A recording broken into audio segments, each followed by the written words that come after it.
On Thursday, the Prime Minister-to-be, Benjamin Netanyahu, signed a coalition deal with the extreme right faction Religious Zionism after his party won the most votes in elections last month. Netanyahu signed agreements with two other extreme right factions as well.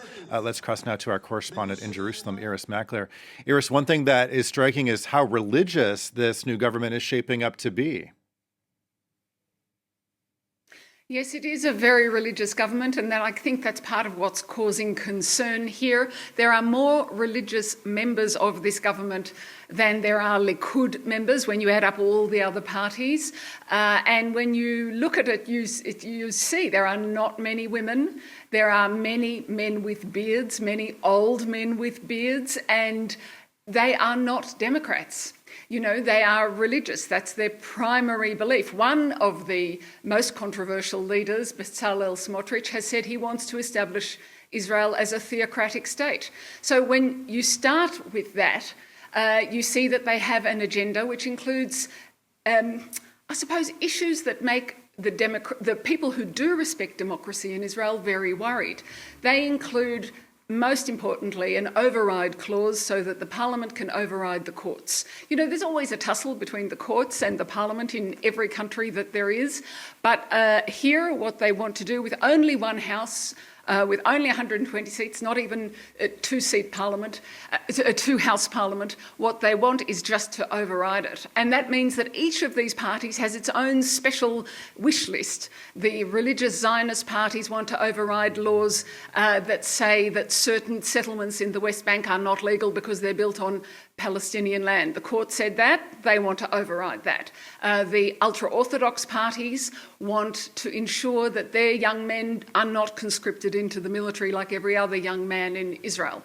And they want to perhaps also ensure that women can be separated in the public space. So all of these things altogether, you can see, are very worrying for people who believe in a liberal and democratic, and at the very least a democratic Israel. And we have heard Benjamin Netanyahu assuring people, both here and overseas, that he's a Democrat, he's always been a Democrat, it won't be a big change, it'll just be a right-wing government. But other people say, you know, he's riding a tiger, and when you ride a tiger, it's hard to dismount. Well, yeah, and one thing that has a lot of people concerned both inside and outside of Israel are social issues and how they may play out under this new very right-wing government.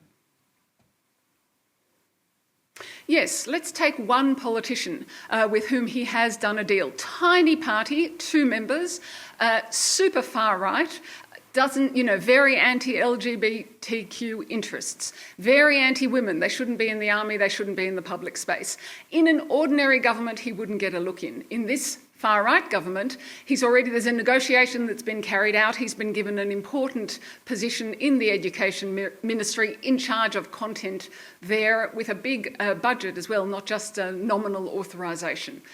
And he said, right, I'm getting right into it. And Israelis who didn't know his name before the last election now all know it very well. And there's protests against him that have begun with local authorities who are in charge of education. Israel's outgoing Prime Minister has joined that protest and said, this is dangerous.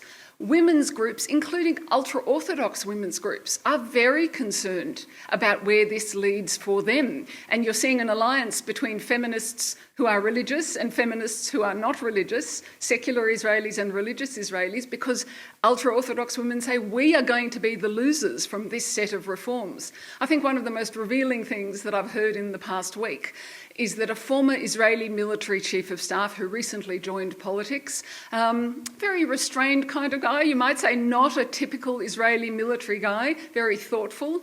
He said, if Netanyahu brings in these reforms and allows democracy to be challenged, millions of Israelis have to go out onto the street to defend their democracy. And that's the discussion going into the swearing in of this new government. Yeah, that would be something to see. Okay, our correspondent in Jerusalem, Iris Mackler. Iris, thanks so much for that update.